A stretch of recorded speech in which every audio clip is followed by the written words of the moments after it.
Wake that ass up. Early in the morning. The Breakfast Club. Morning, everybody. It's DJ Envy, Angela Yee, Charlamagne the Guy. We are the Breakfast Club. We have a special guest on the line this morning. We have Dr. Maya Rockeymoore Cummings. Welcome. Hi, it's great to be with you this morning. Good morning. Good morning. Now, I was asking you how you're feeling right now with everything that's happening. So I have mixed emotions. Approximately half of America has said that they are willing to stand behind a madman, someone who has absolutely failed to lead in the last 4 years, someone who has put all of our lives in danger, someone who has destroyed the economy because he has been so irresponsible in his handling of the coronavirus, that they are willing to put this man back in office. And so it defies all of the arguments that they previously made about, the economy or about their jobs or about, and it really kind of highlights that the racial factor is paramount in how many Americans are viewing, certainly this moment in time that we find ourselves in. And I call this our zero moment. Now, the other part of my mixed emotion is that it's looking good in terms of, a possible Biden win. And that means that, I am proud of the over 128 million plus people, Americans who have turned out to vote, many of them young first-time voters, many of them people of color. And so, with that, don't you ever tell me that every vote doesn't count. Because with all of these ballots that have been cast across the country, with the margins being so razor thin in many of these states, that just goes to show you and reinforce the value of turning out and having your voice heard. The new book is We're Better Than This, My Fight for the Future of Our Democracy.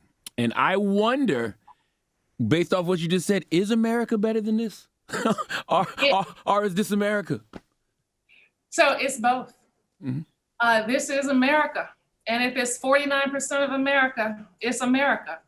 And we will find out within the next few days if we've got a 51% majority that is willing to pursue diversity, inclusion, and equity as a strategy, that is willing to work towards a more perfect America instead of trying to return to a country that, is pre-civil rights, pre-women's rights, pre-LGBTQ rights.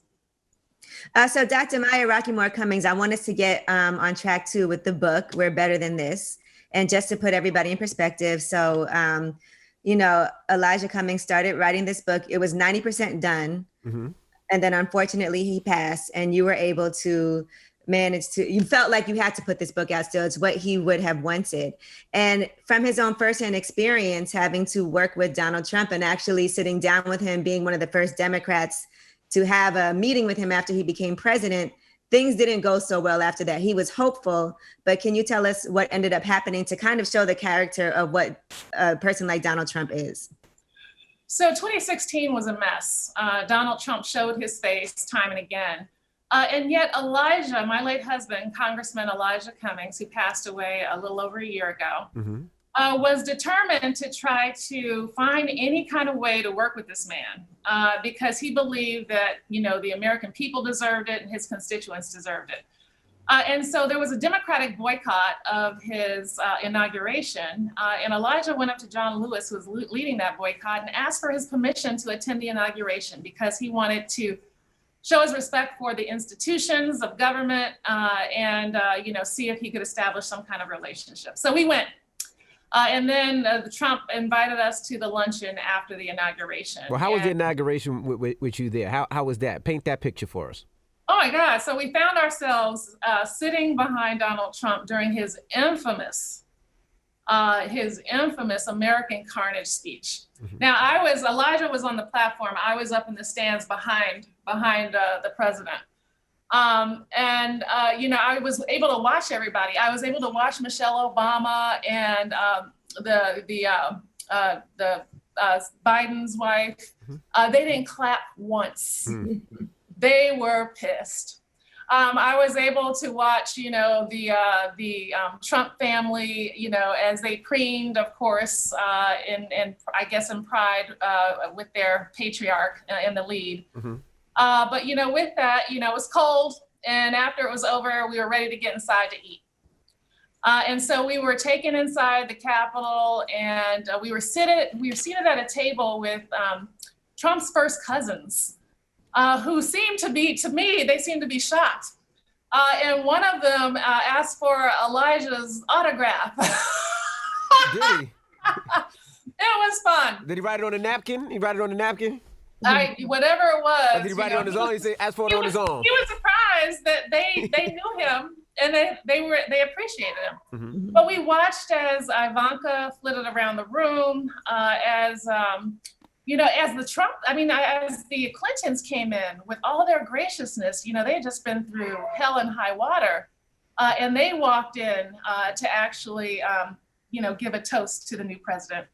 So after the meal was served, we went up to the head table where Trump was sitting next to Vice President Pence. And Trump stood when we approached, and so did Pence. And Elijah said, listen, man, he introduced us. He said, listen, man, I want to work with you. The American people are being price gouged. These prescription drug companies are, skyrocketing the cost of these drugs. They're rising 1,000, 2,000%. People can't afford to live, man. They can't afford these prescription drugs. Can we talk about it? Can we sit down and talk about it? And Trump, to his credit, he turned to Pence and said, make it happen. And Pence, to his credit, made it happen. So shortly after, he took office, Elijah and he sat down. And Elijah thought initially the meeting went well. But then immediately afterwards, when they walked out and talked to the media, Trump walked out and said that Elijah Cummings said that he would go down in history as the best president ever.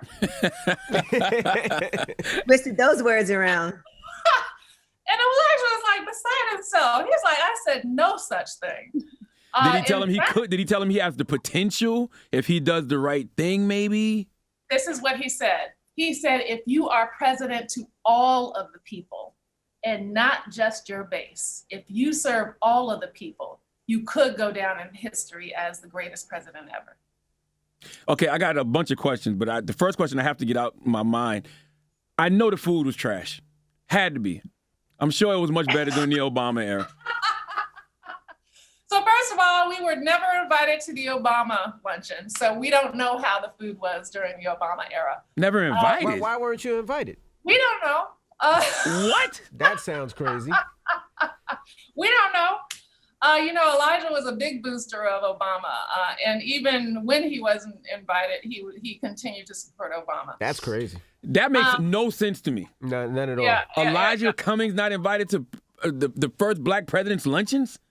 Yeah, so that was that. But but I should say this: we were invited to Obama's very first Super Bowl party. We were invited to several state dinners. So that it's all in the wash. It's all in the wash. Oh boy. So I don't even remember the food, which meant that it wasn't great. Okay. Yeah. Right.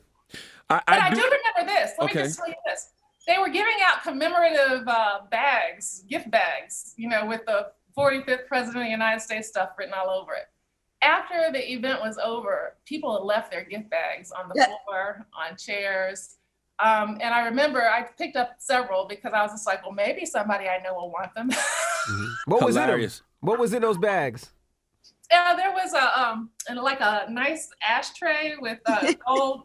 It was gold ashtray and glass ashtray, and a commemorative book and something else. Now, what was the moment Mr. Cummings actually realized, he couldn't work with Donald Trump because Trump didn't have the best interests of all Americans? Like, I mean, I know what you said just now about him lying on him, but what was the actual moment? So Elijah became the chairman of the House Oversight and Reform Committee. He was the highest ranking person, and the House Oversight and Reform Committee actually oversees all of the investigations of the Trump White House and all of its agencies. And so he pretty soon, he was responsible for, looking at the 2016 Russian interference, looking at Trump Jared and Ivanka's personal use of personal emails and servers, responsible for all of these investigations. And it became clear to him that these people did not care about the Constitution, did not care about the rule of law, did not care about democratic norms. He would subpoena people to come and appear before his committee to testify about what was happening in these agencies and in the White House, and they would refuse to come. That is unheard of, previously unheard of. He soon realized that not only was this man unwilling to learn about democratic governance, not only was this man unfit for the office that he held, but he actually believed, because he was also responsible for the children and the families at the border, overseeing the investigations in terms of what was happening there. And he truly believed that it just was revealing. He said that these people have a streak of cruelty that is unprecedented in a modern American history. And so with him, he just came to realize, with all of the lies and then the investigations, that this man was not just unfit, he was also a threat to our humanity and a threat to our democracy. And if he was given another chance to take office by hook or by crook, and I do emphasize the word crook, that he would dismantle our democracy and that he would threaten our lives.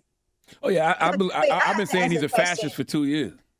I just want to jump in and ask you this then, Dr. Maya Rockeymoore Cummings. What do you say to people who feel like, okay, well, he's the president, so we do have to, because this is the same thing that Congressman Elijah Cummings did. We do have to work with him. And people are saying that now. You know, he's the person in power, so it shouldn't matter what your personal feelings are. This is who we have to work with, so we should still try to present plans and ideas to him and make these things happen. So if you're talking about, our dear Kim Kardashian and others who have tried to work with them on criminal justice reform and who have secured, thankfully in some cases, respite for people who have been wrongfully incarcerated for too long. For those people who have tried, Elijah tried, and good for you. But every 4 years, we have something called an election. And that election is a referendum on the job that person did. And this person has done a horrendous job at running this nation. And in fact, I would argue he's run it into the ground, and he's taken too many human lives in the process.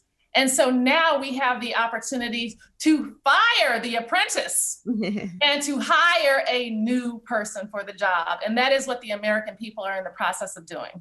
Yeah, everything your spouse thought about Trump came to be. Him believing Trump would, make lying and corruption and criminality the norm in U.S. politics. So do you think he'd be pleased at the outcome of the election so far?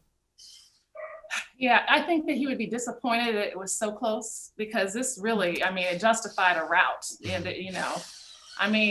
the American people, for so many people to see that to think that he was worthy of re-election is disappointing. But I think that he would have been deeply encouraged, and it would have reinforced his notion that we are better than this, that a majority of the US people, even if it's a small majority, believe that we are better than this. And we're better than the corruption. We're better than the lies. We're better than the mismanagement. We're better than the nepotism. We're better than this. It's time to move forward. I know y'all received a lot of threats because of Mr. Cummings' investigations and lawsuits. If I remember correctly, somebody broke into your house?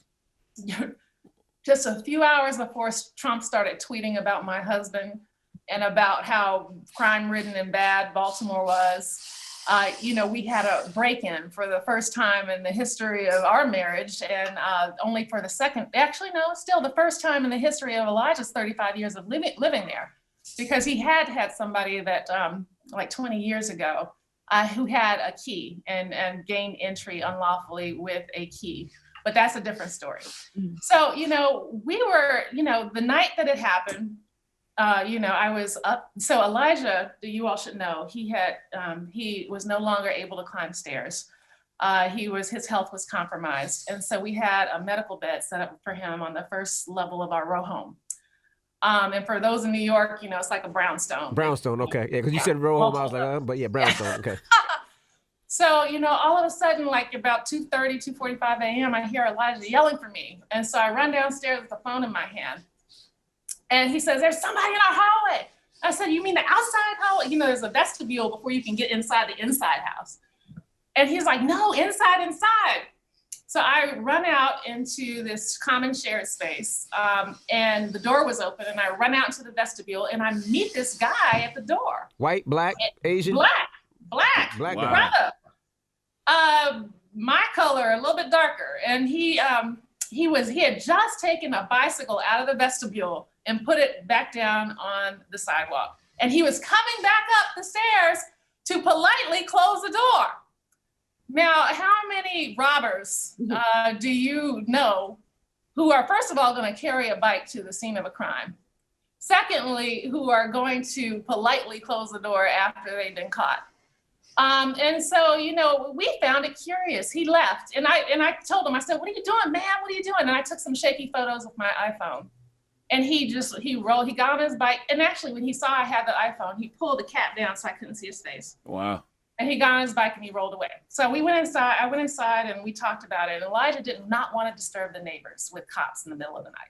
Really? So we decided to, So we decided to wait until morning. And in the morning, as he was calling his district chief of staff to call a detective on this, Donald Trump starts tweeting about how crime-ridden Baltimore is, about how bad and rat and rodent-infested Baltimore is, about how terrible Elijah Cummings is.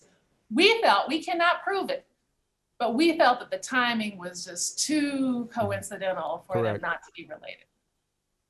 Now, as a person who is involved in politics yourself, and someone obviously who loves their husband, was it sometimes frustrating that he always took the high road when it came to everything? Yeah, because you know, I tend to speak my mind, and he's like, he's always preached restraint. And you know, as I grow older, I think that I learned the wisdom of walking that line, right? And so, you know, with that, you know, my spouse was a beautiful human being. He was a beautiful soul. You know, he was raised by two preachers. A lot of people thought that he was a preacher because he had that cadence. He was the grandson of preachers. I mean, he had it in his blood.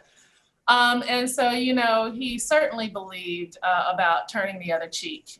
He certainly believed about taking the high road. He certainly believed it, and he practiced it. He worked on a bipartisan basis with some incredible Republicans. And when I say incredible, I mean incredible.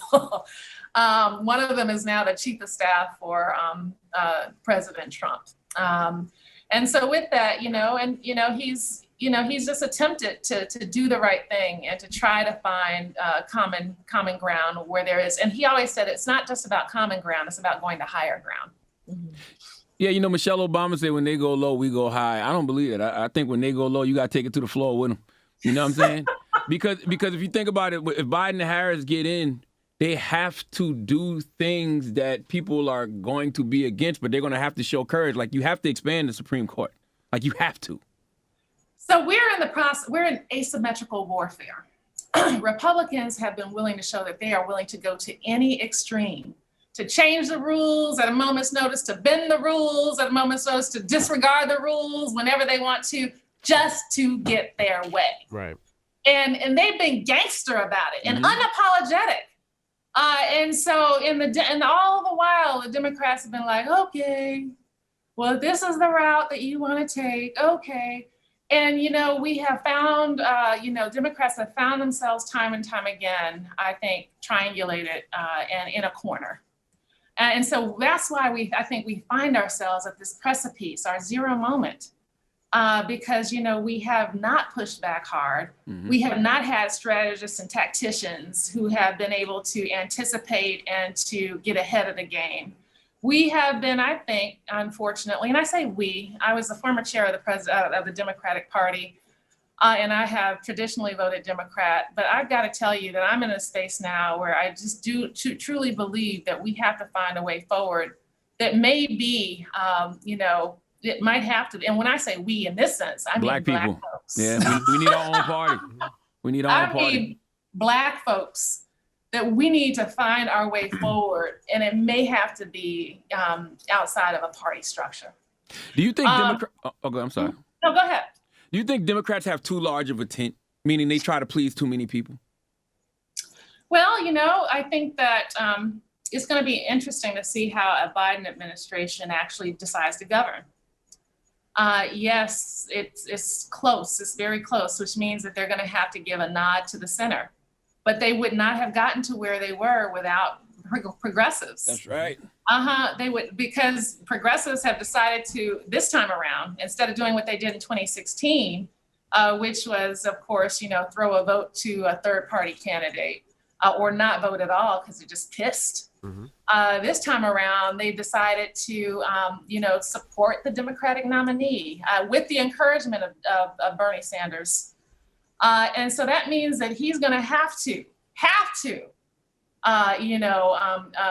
bow to some of the progressives' demands as well. And so how they're going to walk this line is going to be incredibly interesting.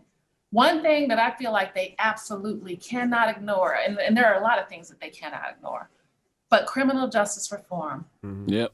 I mean, we have seen too many police-involved murders happening around the country. And not that it hasn't been going on for a long time, it has. But I think that with the coronavirus, everybody kind of in downtime, everybody really paying keen attention to what's happening in the nation and the world. When what happened in Minneapolis happened and people took to the streets, it wasn't just Black people. It wasn't just Black Lives Matter's traditional activists. It was a lot of people from across the spectrum, Black, white, brown, other. And so with that, people understand and I think are seeing clearly the problem. That means that we have to clearly have an answer, a policy solution.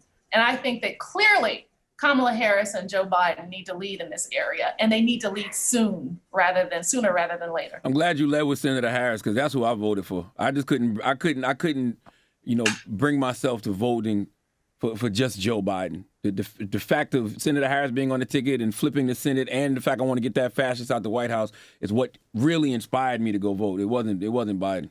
So let me tell you, Kamala Harris has delivered for this candidate. She has, as soon as she came on the ticket, his fundraising shot out the roof. Yep. She's been traveling, despite the coronavirus, she's been traveling across the country, touting the line.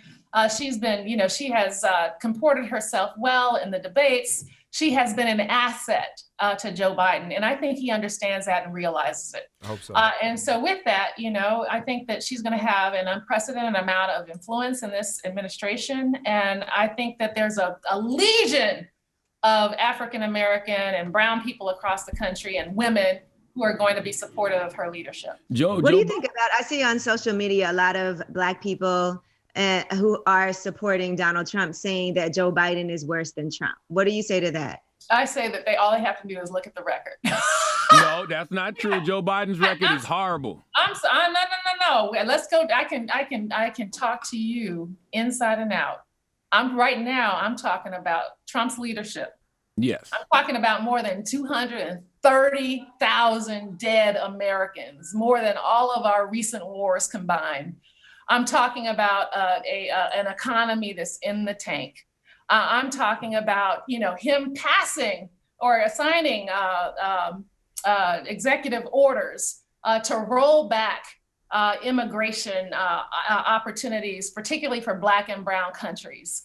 I'm talking about how they dehumanized and talked disgustingly about, human beings, not just Latinos at the border, but, people of Muslim faith, people of Asian American background, people of African American background, using the language of Third Reich Germany, where you use insects, comparing humans to insects in order to get your supporters to not think of us as human beings.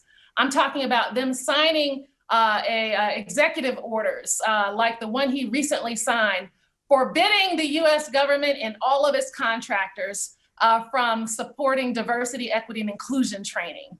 They have an agenda, and that agenda is to roll back the civil rights movement.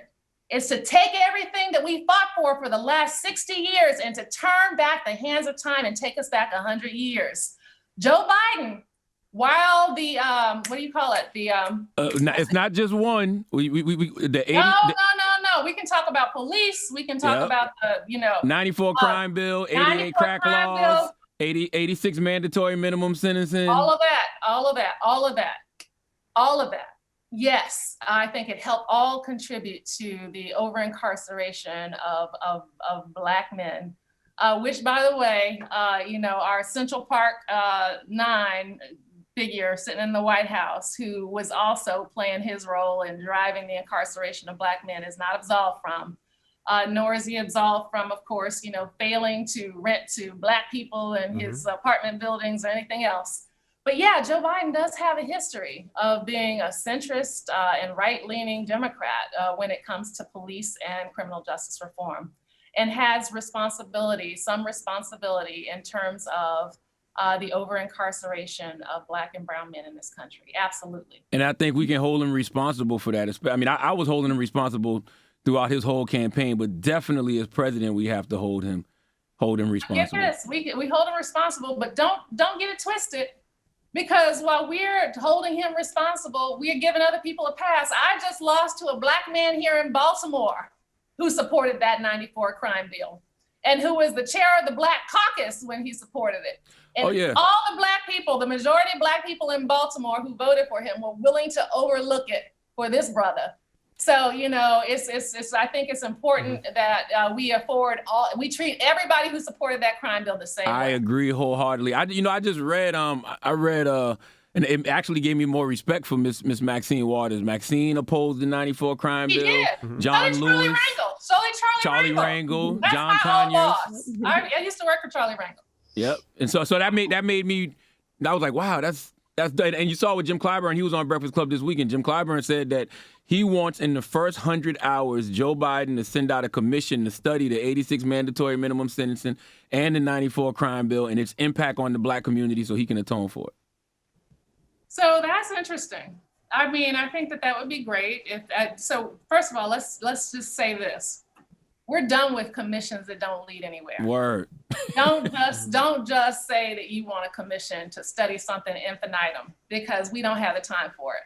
It's time for bills and policies that move and that pass. It's time for accountability. And yes, Clyburn did vote for that 94 crime bill. And he actually mentioned that he got something for it. And so with that, I think it's important to understand that there's a lot of horse trading that goes on when a lot of these bills are passed, and that people are looking, to cut deals along the way. But we are now past the time where we can be cutting deals on the backs of Black America. Yes, man. Yes. It is time to move forward. We got to embrace diversity, equity, and inclusion. This country will not survive if we cannot get past this moment. That's right. Do you think we're going to get past the moment?